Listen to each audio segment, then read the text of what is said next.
बिस्मिल्लाहिर्रहमानिर्रहीम। अस्सलाम वालेकुम डियर स्टूडेंट्स। आज हम आपके केमिस्ट्री सेक्शन का क्लास 9 साइंस का एक और चैप्टर स्टार्ट करने जा रहे हैं जिसका नाम है is matter around us pure. चूंकि हमने आपको पहले वाला जो चैप्टर है मैटर इन आवर सराउंडिंग्स वो हमने आपको पढ़ाया। उसमें अब हमने पढ़ा मैटर क्या होता है या दूसरी जो भी चीज़ें उसमें थी वो हमने पढ़ा। चूंकि अब हमें सवाल पैदा होता है इज मैटर अराउंड प्योर। हमारे इर्द गिर्द जो भी चीजें हम देखते हैं occupy space that has got mass, उनको हम मैटर कहते हैं। सो हम हर तरफ से मैटर से घिरे हुए हैं और हम खुद भी एक मैटर हैं। तो क्या किस मैटर को हम कह सकते हैं कि प्योर है या इम्प्योर है? हम अगर दिन भर या रोजमर्रा जिंदगी की बात करें तो बहुत सारी चीजें हमारे मार्केट में इधर उधर इर्द गिर्द में मौजूद हैं जिनको हम प्योर या इम्प्योर इसलिए कह सकते हैं कि वो खालिश है या नहीं है। फॉर एग्जाम्पल हमारे पास दूध है, हम दूध को तभी प्योर कह सकते हैं जब उसमें कोई मिलावट ना हो, यानी उसको हम अडल्ट्रेशन बोलते हैं। जब किसी चीज में कोई अडल्ट्रेशन ना हो, मिलावट ना हो, तो तब जाके हम उस चीज को कहते हैं कि ये एक प्योर चीज है। फॉर एग्जाम्पल हमारे पास दूध है, अगर दूध में पानी नहीं है, milk man hasn't added water to the milk, हम कह सकते हैं that milk is pure। ठीक है, इसी तरह से घी होता है हमारे पास, हम कभी कहते हैं शुद्ध घी है, प्योर घी है, जब उसमें कोई और मिलावट ना हो। ठीक है, तो हर एक चीज में हल्दी है या दूसरी खाने की चीजें हैं, इन चीजों को हम प्योर इन लेमन्स लैंग्वेज या कॉमन सूत्र में ऐसे कह सकते हैं जब उनमें कोई मिलावट ना हो। लेकिन so far as chemistry is concern तब ये चीजें, फॉर एग्जाम्पल हमारे पास पानी है, हम इसको खालिश कह सकते हैं, या हमारे पास दूध है, हम इसको प्योर कहते हैं।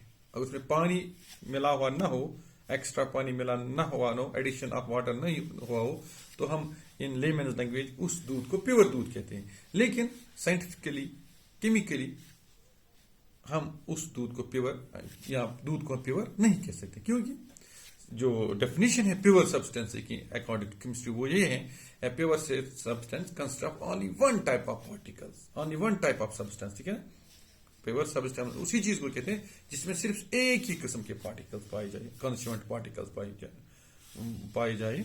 जैसे हमारे पास मिल्क है, अगर हम केमिकली मिल्क की एनालिसिस करें, मिल्क में वाटर होता है, मिल्क में फैट होता है, मिल्क में प्रोटीन होता है, मिल्क में डिफरेंट वाइटामिन होते हैं। सो हम नहीं कह सकते हैं कि जो मिल्क है ये प्योर है according to the chemistry.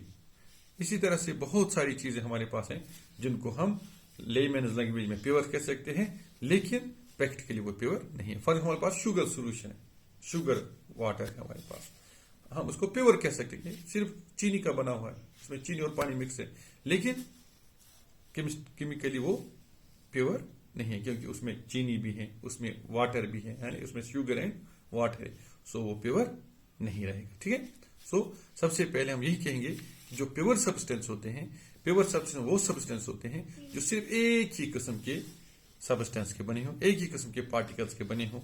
So pure matter जो है उसको हम दो टाइप्स में डिवाइड कर सकते हैं। सबसे पहले होता है प्योर सब्सटेंस, उसके बाद होता है इम्प्योर सब्सटेंस। मैटर को हम टू टाइप्स में डिवाइड कर सकते हैं, एक होता है प्योर सब्सटेंस, दूसरा होता है इम्प्योर सब्सटेंस। प्योर सब्सटेंस वो होते हैं जो सिर्फ एक किस्म के पार्टिकल्स, एक किस्म के सब्सटेंस के बने हों। इसी तरह से इम्प्योर वो है जो मिक्स्ड हो, जो more than one type of particles या more than one type of substance के बने हों। उसके बाद हम इन प्योर सब्सटेंस जो हैं, जो सिर्फ एक ही किस्म के पार्टिकल्स के, एक ही किस्म के कॉन्स्टेंट पार्टिकल्स के बने हों, उनको हम इस प्योर सब्सटेंस को हम डिवाइड करते हैं एलिमेंट्स और कंपाउंड्स में। ठीक है, एलिमेंट्स क्या होते हैं? एलिमेंट्स वो होते हैं जिनको फर्दर डिवाइड नहीं कर सकते हैं, ठीक है, जो सिर्फ एक ही किस्म के पार्टिकल्स के बने हो। कंपाउंड्स क्या है?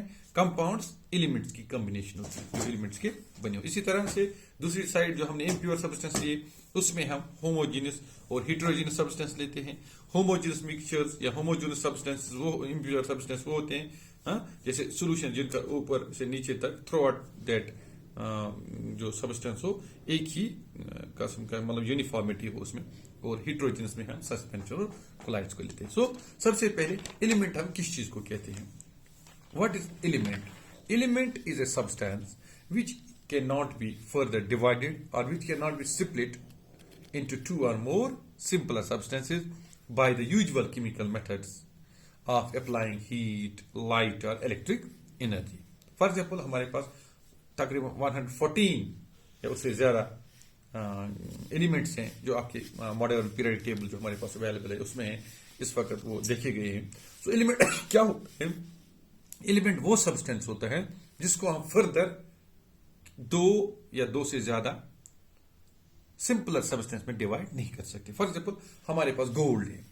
Gold is an element. हम गोल्ड को प्योर कहते हैं क्योंकि गोल्ड जो है वो सिर्फ एक ही किस्म के पार्टिकल यानी गोल्ड पार्टिकल्स के बने हुए थे. फॉर एग्जाम्पल, आप बाजार जाओगे, वहां से गोल्ड खरीदोगे तो आपको कहा जाएगा, आप एक्सपेक्ट ही यही करते हैं कि आपको प्योर गोल्ड मिलेगा. आप वहां से अगर आप उस गोल्ड को तोड़ते हैं, स्प्लिट करते हैं, ब्रेक करते हैं, वहां से सिर्फ गोल्ड ही गोल्ड निकलेगा. वहां से अल्युमिनियम या कॉपर वगैरह नहीं निकलेगा क्योंकि गोल्ड जो होता है इन नेचुरल फॉर्म वो प्योर होता है. गोल्ड एक एलिमेंट है, ये प्योर है. अल्युमिनियम को आप तोड़ोगे, वहां से आयरन नहीं निकलेगा, वहां से आयरन के पार्टिकल्स निकलेंगे. सो प्योर सब्सटेंस या एलिमेंट जो होता है वो प्योर सब्सटेंस होता है. और प्योर इन द सेंस कि उसको हम फर्दर स्प्लिट या और चीजों में हम उसको डिवाइड और पार्टिकल्स में उसको डिवाइड नहीं कर सकते हैं. उसमें अगर हम उसको स्प्लिट करें, ब्रेक करें, उसमें सिर्फ उसी टाइप के पार्टिकल्स निकलेंगे. ठीक है ना? सो एलिमेंट क्या होता है? एलिमेंट एक ऐसा सब्सटेंस होता है जिसको हम फर्दर दो या दो सिंपल सब्सटेंस में डिवाइड नहीं कर सकते. ठीक है? All elements can be divide into 3 groups. जो एलिमेंट्स होते हैं, मैंने आपको पहले ही बताया, पीरियडिक टेबल में हमारे वो लिस्टेड है एलिमेंट्स, जैसे hydrogen, helium, lithium, beryllium, boron, carbon, nitrogen, ऐसे ऐसे करके बहुत सारे सब्सटेंस जो एलिमेंट्स हैं उसमें लिस्टेड है. सो उनको हम बोलते हैं एलिमेंट्स. वो प्योर होते हैं, एक ही टाइप के पार्टिकल्स के बने होते हैं. उसके बाद जो एलिमेंट्स हैं इनको हम फर्दर डिवाइड करते हैं 3 टाइप्स में, 3 क्लास में, 3 कैटेगरीज में. एक होता है मेटल, दूसरा होता है नॉन मेटल और तीसरा होता है मेटलॉइड. ठीक है? मेटल्स क्या होते हैं? मेटल्स की एग्जांपल्स आपको है, आपके पास आयरन है, हमारे पास कॉपर होता है, अल्युमिनियम होता है, जिंक होता है. These are examples of metal. ठीक है? सो जो मेटल होता है, metal is an element that is malleable and ductile and that is a good conductor of heat and electricity. ठीक है? All metals are solids. All metals are solids except mercury. Except mercury, which is liquid at room temperature. ठीक है ना? Mercury जो आपने जो BP operates होता है, ब्लड प्रेशर जो आपने वो अपरेट्स होते हैं, मशीन देखोगे उसमें आपने वो सिल्वर कलर का देखा होगा, वो लिक्विड जैसा, वो मर्करी होता है. और मर्करी एक्चुअल में क्या होता है? लिक्विड फॉर्म में होता है. वरना तमाम जो दूसरे हमारे पास मेटल्स हैं वो होते हैं सॉलिड फॉर्म में. ठीक है? सो मेटल्स की कुछ प्रॉपर्टीज हैं. Metals are malleable. Metals are malleable. जो मेटल एलिमेंट्स होते हैं वो होते हैं मेलिएबल. यानी मेलिएबल क्या होता है? जब हम उनको बीट करते हैं तो बीट करने से उनका क्या होता है? They can be beaten into sheets. They can be drawn into sheets. हम उनके शीट्स बना सकते हैं. फॉर एग्जाम्पल, हमारे पास कॉपर के शीट्स हो सकते हैं. अल्युमिनियम सबसे सॉफ्ट होता है, उस अल्युमिनियम से हम शीट्स बना सकते हैं. ठीक है? जो मेटल्स होते हैं दे आर डक्टाइल. डक्टाइल क्या होता है? They can be drawn into wires. यानी उनसे जो बिजली की तारें वगैरह आप देखते हैं, अल्युमिनियम की तार आपने देखी होगी, कॉपर की तार, इनको हम मेटल्स को जो है हम उनको कर सकते हैं, इनको हम वायर्स बना सकते हैं. इसी तरह से जो मेटल्स होते हैं they are good conductors of heat and electricity. Metal जो है वो गुड कंडक्टर, इनमें से अच्छे से बिजली भी गुजर सकती है और इनमें से हीट भी अच्छे से पास हो सकती है. इसलिए हम इनको बोलते हैं good conductors of heat and electricity. इसी के साथ इनका एक और प्रॉपर्टी इनकी ये है, मेटल्स आर लस्ट्रस. लस्ट्रस को होता है शाइनी होती है, चमकदार होती है. मेटल्स आर लस्ट्रस, ये शाइनी होते हैं. इसी तरह से जो मेटल्स आर सोनोरस. जो मेटल्स होते हैं वो सोनोरस होते हैं. यानी ये अगर आपको इनको स्ट्राइक करोगे, if you strike metallic object, it will create a sound, A ringing sound. आपके पास प्लेट है, अल्युमिनियम का है या क्या कहते हैं उसको, गोल्ड का है फॉर एग्जाम्पल, या कॉपर के वेसल्स हमारे पास, अगर आप थोड़ा भी बीट करोगे, स्ट्राइक करोगे, उनसे आवाज निकलेगी. ये कुछ प्रॉपर्टीज है मेटल की. सो मेटल जो होते हैं वो they are malleable, ductile, sonorous, etcetera, lustrous. इसी तरह से जो नॉन मेटल्स होते हैं, जो एक और कैटेगरी है एलिमेंट्स की, नॉन मेटल जो होते हैं वो न तो मिलिएबल होते हैं, it mean that they can not be drawn in sheets, उनसे हम शीट्स नहीं बना सकते, they are brittle, they are easy to break, वो इजीली क्या कहते हैं वो टूट सकते हैं, वो ब्रिटल होते हैं। इसी तरह से non metals are not ductile, इनको आप वायर्स नहीं बना सकते नॉन मेटल्स की, ठीक है। इसी तरह से they are bad conductors of heat and electricity, ये बिल्कुल होते हैं बैड कंडक्टर, इनमें से न तो बिजली गुजर सकती है, न तो क्या कहते हैं उसको हीट एनर्जी गुजर सकती है। इसी तरह से they are generally soft, metal non metal जो होते हैं अक्सर बेशतर वो क्या होते हैं सॉफ्ट, और मेटल जो होते हैं वो अक्सर बेशतर क्या होते हैं वो हार्ड होते हैं, क्योंकि वो ज्यादातर क्या होते हैं सॉलिड्स होते हैं। इसी तरह से जो नॉन मेटल्स होते हैं उनका मेल्टिंग पॉइंट या उनका बॉइलिंग पॉइंट ये होता है ज्यादा किन से, मेटल से होता है कम, नॉन मेटल्स का मेल्टिंग और बॉइलिंग पॉइंट लो होता है as compare to the metals. इसी तरह से दे आर नॉट सोनोरस, ये साउंड प्रोड्यूस नहीं करते जब उनको स्ट्राइक करते हैं। या तीसरी कैटेगरी जो है इन एलिमेंट्स की वो है मेटालॉइड्स, ठीक है। जो कि मेटालॉइड जो होती हैं उनकी प्रॉपर्टी जो होती है वो इंटरमीडिएट होती हैं between those of metals and non metals. Non metals के बीच की जो इंटरमीडिएट होती हैं प्रॉपर्टीज वो होती है मेटलॉइड्स की। मेटलॉइड्स जो होते हैं they are sometimes called semi metals, जैसे हमारे पास बोरान है, सिलिकॉन है या जर्मेनियम है, ये हो गए एलिमेंट्स जो प्योर सब्सटेंस में आते हैं। इसी तरह से इन्हीं प्योर सब्सटेंस में जो दूसरी कैटेगरी है इन प्योर सब्सटेंस की वो होता है एलिमेंट के बाद क्या होता है कंपाउंड्स, ठीक है ना। कंपाउंड्स क्या होता है, कंपाउंड्स एक्चुअली होता है combination of elements, compounds are the combination of elements, या हम ऐसे डिफाइन कर सकते हैं कंपाउंड्स को, compound is a substance made up of two or more elements chemically combined together in a fixed proportion by mass।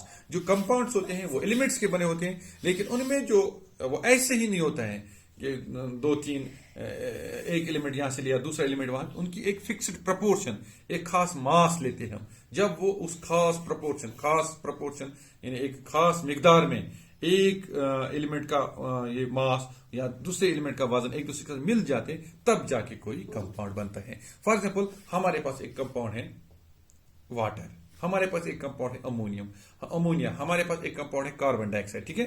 For example water की जो chemical formula है वो है H2O, इसी तरह कार्बन डाइऑक्साइड की है CO2, अमोनिया की है NH3। इसका मतलब क्या है कि जो हाइड्रोजन उसमें 2 मॉलिक्यूल्स ऑफ हाइड्रोजन होने चाहिए, एक होना चाहिए ऑक्सीजन का। इसी तरह से अमोनियम में NH3 इसका फार्मूला है, यानी इसमें नाइट्रोजन एक क्या कहते हैं एलिमेंट और हाइड्रोजन के 3 एलिमेंट मिलते हैं।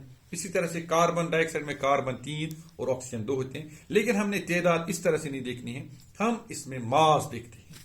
For example mass of hydrogen water में कितना होना चाहिए, ऑक्सीजन में कितना होना चाहिए। एक ऑक्सीजन का मास आपको पता है 16 होता है, हाइड्रोजन का 1 होता है, जो 2 units of hydrogen and 1 unit of oxygen that 16 grams. जब वो मिल जाते हैं तो वाटर बन जाता है, ठीक है ना। सो इनकी प्रॉपर्टी ऐसी होती है। जो कंस्टिट्यूएंट पार्टिकल्स होते हैं, अगर आप कार्बन डाइऑक्साइड की बात करें, कार्बन की प्रॉपर्टीज बिल्कुल डिफरेंट है ऑक्सीजन से, लेकिन कार्बन डाइऑक्साइड की एक अलग पहचान है। सो जो कंस्टिट्यूएंट पार्टिकल्स होते हैं या कंपाउंड,